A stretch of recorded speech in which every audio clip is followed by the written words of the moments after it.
Well, that tree looks good. I don't know what it's called. I forget. I planted this a couple years ago. I don't like the look. Actually, my wife planted it. I don't know who planted it. I don't like the base of that.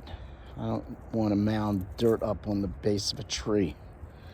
Anyway, today's first reading is from the book of Daniel, chapter 3, and it's the story of, let's see, Shadrach, Meshach, and Abednego.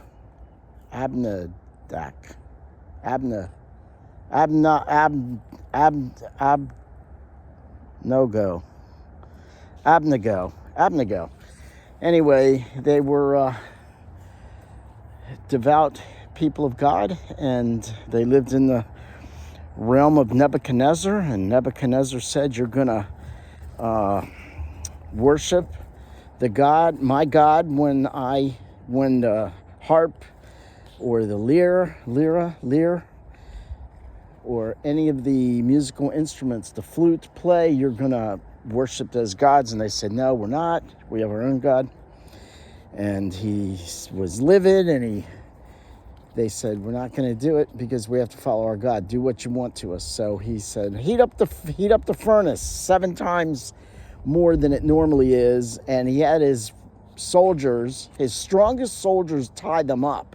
So he must have had a clue that Abnach, Meshach, and Abednego's God was powerful if he wanted to put his strongest soldiers to tie them up.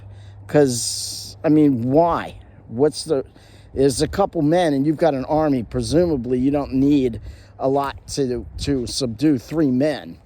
And this is Nebuchadnezzar's people. So anyway, he puts them in the furnace.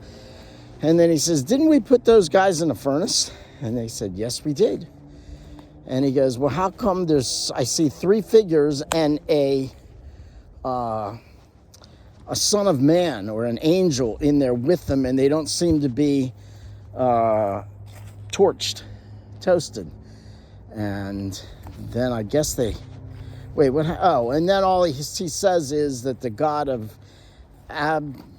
of Meshach, Abshak, and Abednego, I forget their names.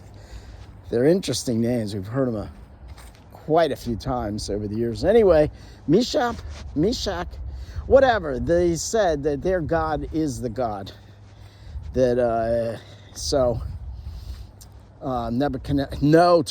Nebuchadnezzar recognized the supremacy of the God of Israel.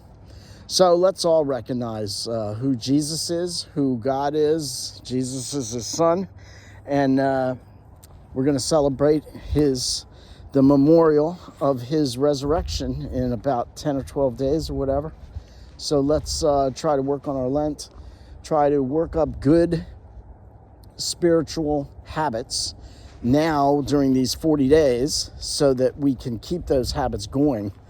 And so we can persevere till the end, till our death.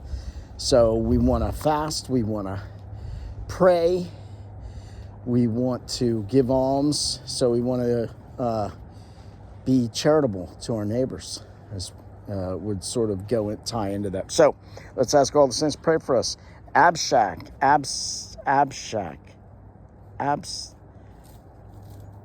Ashrach, Meshach, and Abednego, pray for us. Let's ask all the saints to pray for us. Please pray for the souls in purgatory.